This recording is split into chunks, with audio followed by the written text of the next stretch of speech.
Chapter 4. How to Motivate the Opposite Sex. Centuries before the Martians and Venusians got together, they had been quite happy living in their separate worlds. Then one day everything changed. The Martians and Venusians on their respective planets suddenly became depressed. It was this depression, however, that motivated them eventually to come together. Understanding the secrets of their transformation helps us today to recognize how men and women are motivated in different ways. With this new awareness, you will be better equipped to support your partner, as well as get the support you need at difficult and stressful times. Let's go back in time and pretend to witness what happened. When the Martians became depressed, everyone on the planet left the cities and went to their caves for a long time. They were stuck and couldn't come out, until one day when a Martian happened to glimpse the beautiful Venusians through his telescope. As he quickly shared his telescope, the sight of these beautiful beings inspired the Martians, and their depression miraculously lifted. Suddenly they felt needed. They came out of their caves and began budding a fleet of spaceships to fly to Venus. When the Venusians became depressed, to feel better they formed circles and began talking with one another about their problems. But this didn't seem to relieve the depression. They stayed depressed for a long time until through their intuition,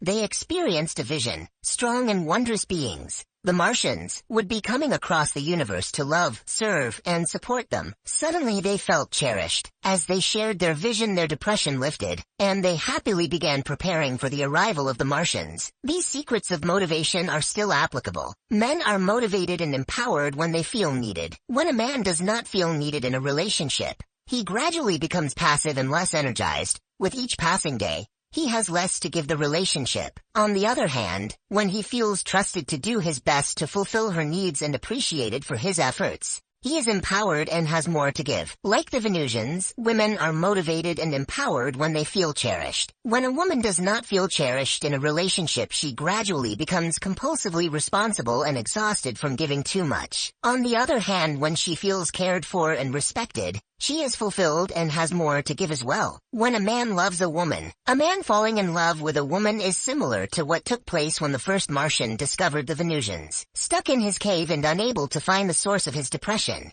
he was searching the sky with his telescope, as if he had been struck by lightning. In one glorious moment his life was permanently changed. He had glimpsed through his telescope a vision he described as awesome beauty and grace. He had discovered the Venusians. His body lit on fire. As he watched the Venusians for the first time in his life, he began to care about someone other than himself. From just one glimpse his life had new meaning. His depression lifted. Martians have a win-lose philosophy. I want to win, and I don't care if you lose. As long as each Martian took care of himself, this formula worked fine. It worked for centuries, but now it needed to be changed. Giving primarily to themselves was no longer as satisfying. Being in love, they wanted the Venusians to win as much as themselves. In most sports today we can see an extension of this Martian competitive code. For example, in tennis I not only want to win, but also try to make my friend lose, by making it difficult for him to return my shots. I enjoy winning even though my friend loses. Most of these Martian attitudes have a place in life,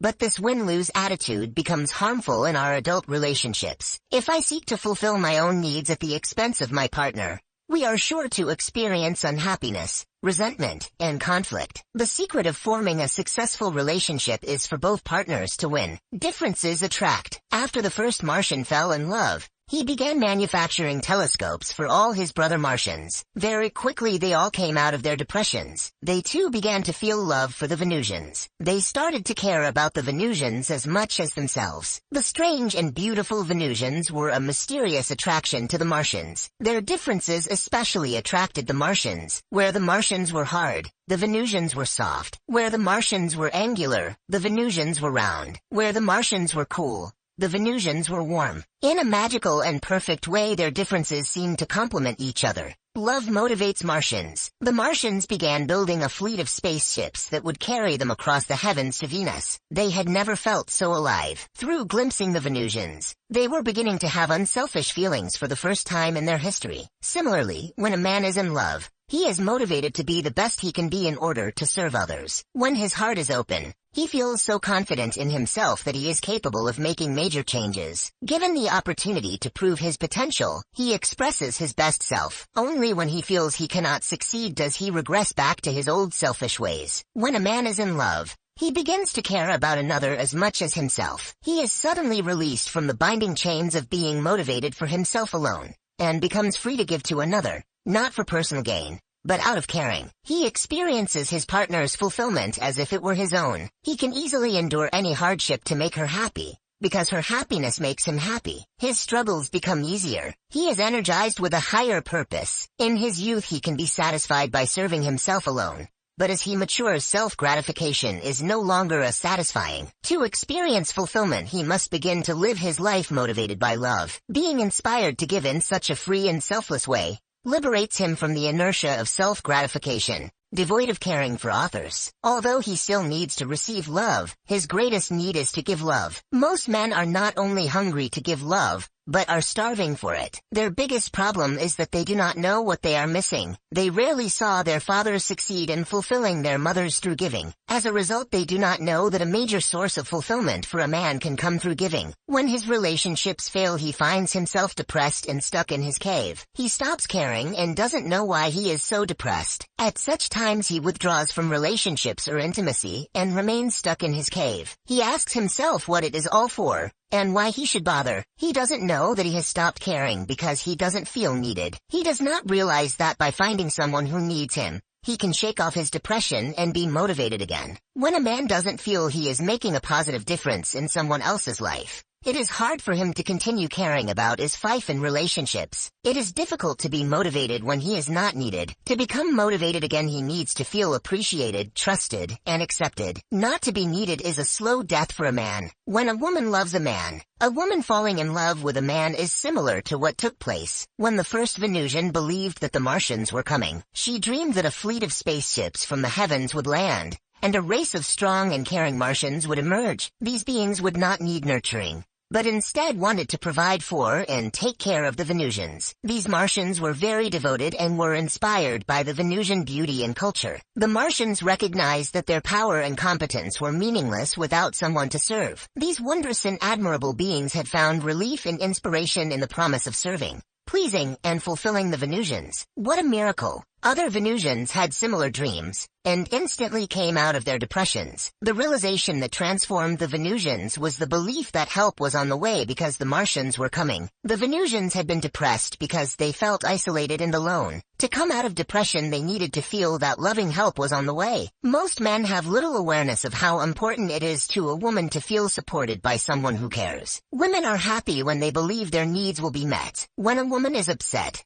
overwhelmed, confused, exhausted, or hopeless, what she needs most is simple companionship. She needs to feel she is not alone. She needs to feel loved and cherished. Empathy, understanding, validation, and compassion go a long way to assist her in becoming more receptive and appreciative of his support. Men don't realize this because their Martian instincts tell them it's best to be alone when they are upset. When she is upset, out of respect, he will leave her alone. Or if he stays, he makes matters worse by trying to solve her problems. He does not instinctively realize how very important closeness, intimacy, and sharing are to her. What she needs most is just someone to listen. Through sharing her feelings, she begins to remember that she is worthy of love, and that her needs will be fulfilled. Doubt and mistrust melt away. Her tendency to be compulsive relaxes as she remembers that she is worthy of love. She doesn't have to earn it. She can relax, give less, and receive more. She deserves it. Endless giving is tiring. To deal with their depression, the Venusians were busy sharing their feelings and talking about their problems. As they talked, they discovered the cause of their depression. They were tired of giving so much all the time. They resented always feeling responsible for one another. They wanted to relax and just be taken care of for a while. They were tired of sharing everything with others. They wanted to be special and possess things that were their own. No longer were they satisfied being martyrs and living for others. On Venus, they lived by lose-win philosophy. I lose, so that you can win. As long as everyone made sacrifices for others, then everyone was taken care of. But after doing this for centuries, the Venusians were tired of always caring about one another and sharing everything. They also were ready for a win-win philosophy. Similarly, many women today are also tired of giving. They want time off, time to explore being themselves, time to care about themselves first. They want someone to provide emotional support, someone they don't have to take care of. The Martians fit the bill perfectly. At this point the Martians were learning to give, while the Venusians were now ready to learn how to receive. After centuries the Venusians and Martians had reached an important stage in their evolution. The Venusians needed to learn how to receive, while the Martians needed to learn how to give. This same change commonly takes place in men and women as they mature. In her younger years, a woman is much more willing to sacrifice and mold herself to fulfill her partner's needs. In a man's younger years, he is much more self-absorbed and unaware of the needs of others. As a woman matures, she realizes how she may have been giving up herself in order to please her partner. As a man matures, he realizes how he can better serve and respect others. As a man matures, he also learns that he may be giving up himself,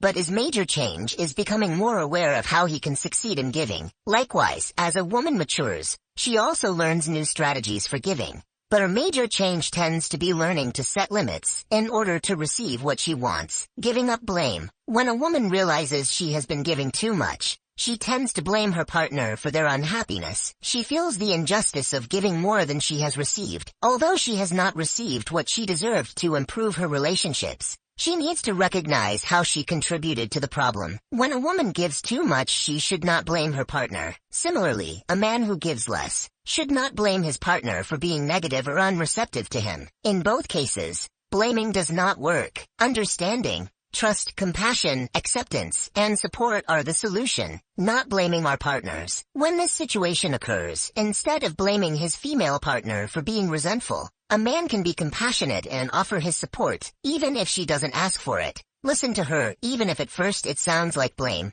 and help her to trust and open up to him by doing little things for her to show that he cares. Instead of blaming a man for giving less, a woman can accept and forgive her partner's perfections, especially when he disappoints her. Trust that he wants to give more when he doesn't offer his support, and encourage him to give more by appreciating what he does give and continuing to ask for his support. Setting and respecting limits. Most important, however, a woman needs to recognize her boundaries of what she can give without resenting her partner. Instead of expecting her partner to even the score, she needs to keep it even by regulating how much she gives. Let's look at an example. Jim was 39. And his wife, Susan, was 41 when they came for counseling. Susan wanted a divorce. She complained that she had been giving more than he had for 12 years, and could not take it anymore. She blamed Jim for being lethargic, selfish, controlling, and unromantic. She said she had nothing left to give and was ready to leave. He convinced her to come to therapy, but she was doubtful. In a 6-month period, they were able to move through the 3 steps for healing a relationship. Today they are happily married with 3 children. Step 1. Motivation. I explained to Jim that his wife was experiencing 12 years of accumulated resentment. If he wanted to save this marriage,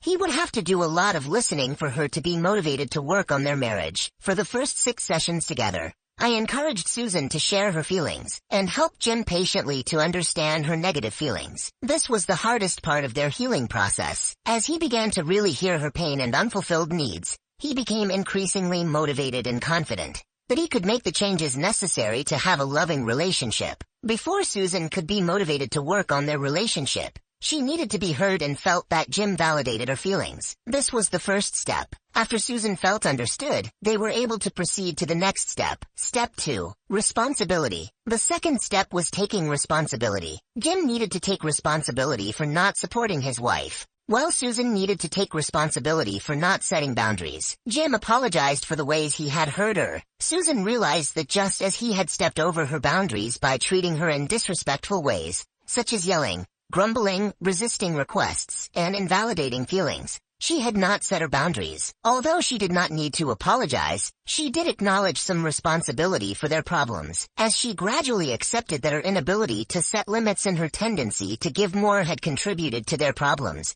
she was able to be more forgiving. Taking responsibility for her problem was essential to releasing her resentment. In this way, they both were motivated to learn new ways of supporting each other through respecting limits. Step 3. Practice. Jim particularly needed to learn how to respect her boundaries, while Susan needed to learn how to set them. Both of them needed to learn how to express honest feelings in a respectful way. They agreed in this third step to practice setting and respecting limits. knowing that at times they would make mistakes. Being able to make mistakes gave them a safety net while they both practiced. These are some examples of what they learned and practiced. Susan practiced saying, "I don't like the way you are talking. Please stop yelling or I will leave the room." After leaving the room a few times, she didn't need to do it anymore. When Jim would make requests that she would later resent doing, she practiced saying no, "I need to relax," or "No, I'm too busy today." She discovered that he was more attentive to her because he understood how busy or tired she was. Susan told Jim that she wanted to go on a vacation, and when he said he was too busy,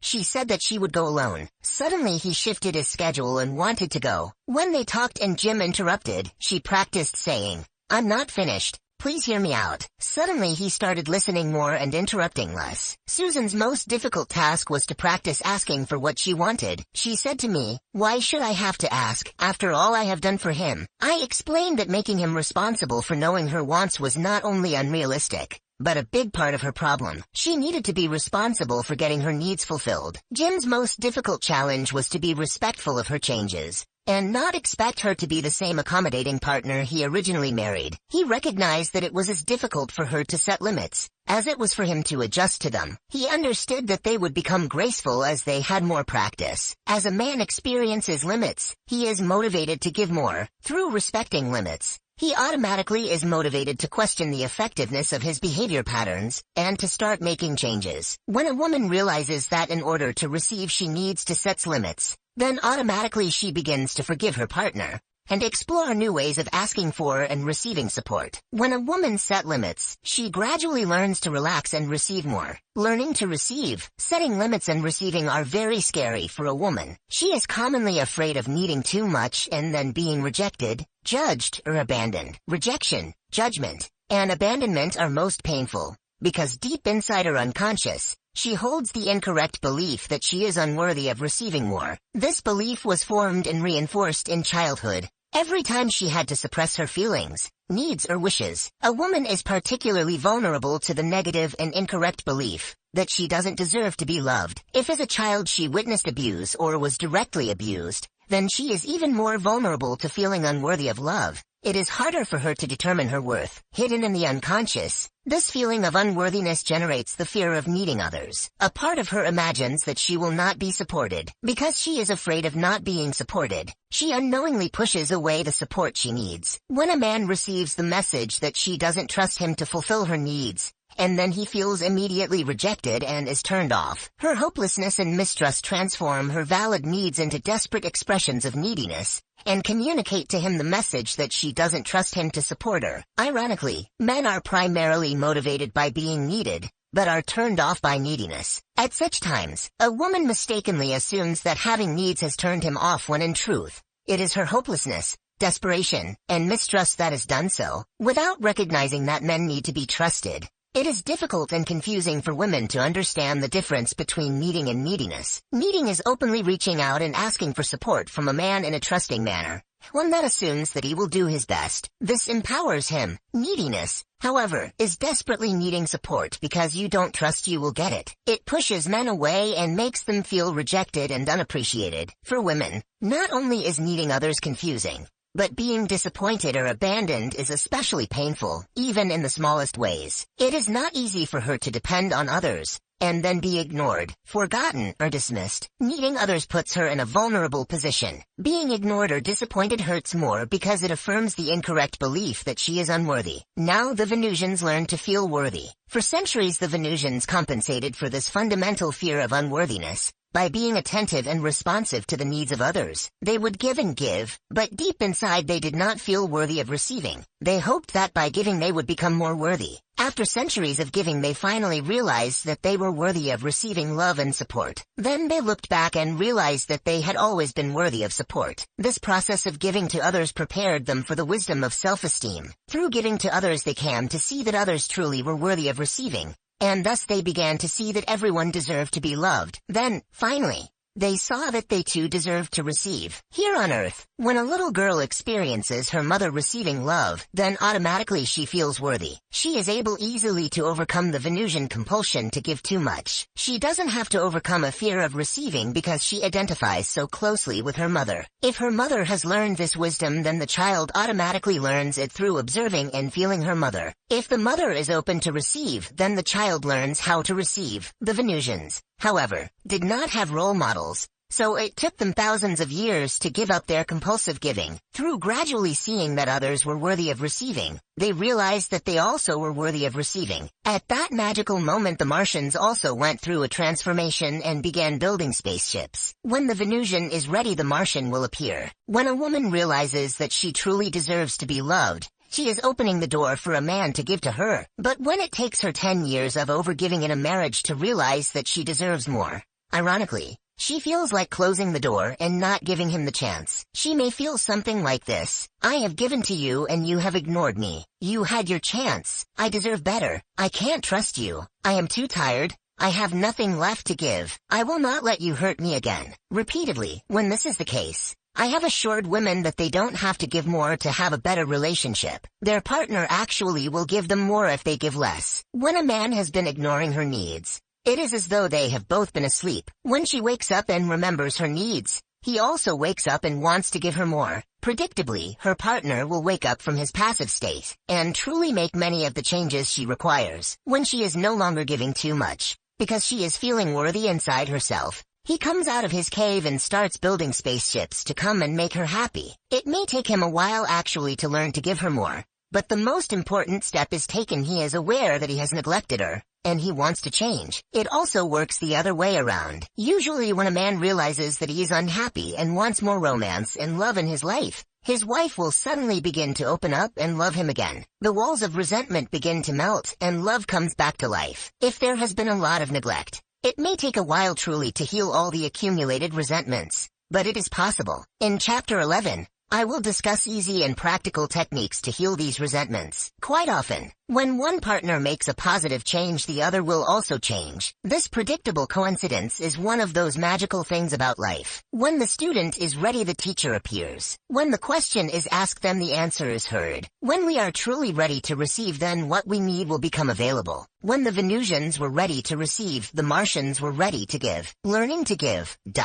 A man's deepest fear is that he is not good enough or that he is incompetent. He compensates for this fear by focusing on increasing his power and competence. Success, achievement, and efficiency are foremost in his life. Before they discovered the Venusians, the Martians were so concerned with these qualities that they didn't care about anything or anybody else. A man appears most uncaring when he is afraid. Just as women are afraid of receiving, men are afraid of giving. To extend himself in giving to others means to risk failure, correction, and disapproval. These consequences are most painful because deep inside his unconscious, he holds an incorrect belief that he is not good enough. This belief was formed and reinforced in childhood every time he thought he was expected to do better. When his accomplishments went unnoticed or were unappreciated deep in his unconscious, he began forming the incorrect belief that he was not good enough. A man is particularly vulnerable to this incorrect belief. It generates within him the fear of failing. He wants to give, but is afraid he will fail, so he doesn't try. If his biggest fear is inadequacy, he naturally is going to avoid any unnecessary risks. Ironically, when a man really cares a lot, his fear of failure increases, and he gives less. To avoid failure, he stops giving to the people he wants to give to the most. When a man is insecure, he may compensate by not caring about anybody except himself. His most automatic defensive response is to say, "I don't care." For this reason,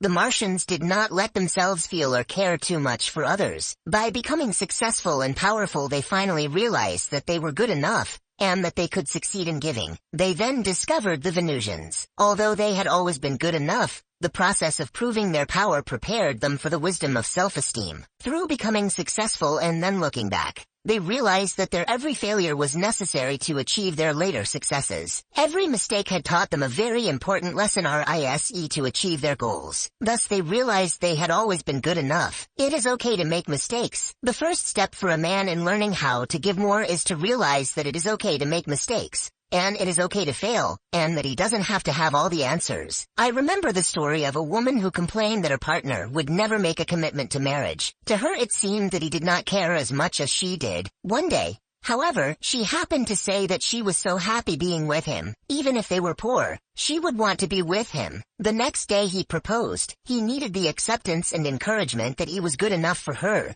and then he could feel how much he cared. Martians need love too, just as women are sensitive to feeling rejected when they don't get the attention they need. Men are sensitive to feeling that they have failed when a woman talks about problems. This is why it is so hard for him to listen sometimes. He wants to be her hero. When she is disappointed or unhappy over anything, he feels like a failure. Her unhappiness confirms his deepest fear. He is just not good enough. Many women today don't realize how vulnerable men are, and how much they need love too. Love helps him to know that he is enough to fulfill others. A young boy who is fortunate enough to see his father succeed in fulfilling his mother enters relationships as an adult with a rare confidence that he can succeed in fulfilling his partner. He is not terrified of commitment because he knows he can deliver. He also knows that when he doesn't deliver he is still adequate, and still deserves love and appreciation for doing his best. He does not condemn himself because he knows he is not perfect, and that he is always doing his best, and his best is good enough. He is able to apologize for his mistakes because he expects forgiveness,